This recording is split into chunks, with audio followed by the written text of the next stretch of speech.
guys, akkama ashama akkam jirtu. Har'a wanta ajaa'ibsiisaa tokko isinii qabadhee dhufee jira.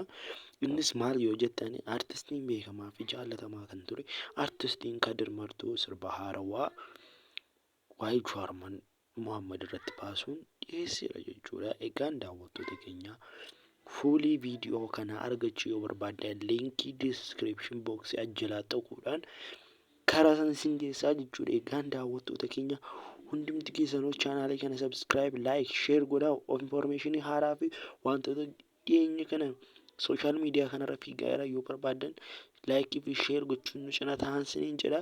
Gara viidiyoo tuutu isin dabarsin dura hundumti keessanuu subscribe godhaa, like godhaa, share godhaa isiniin jedha.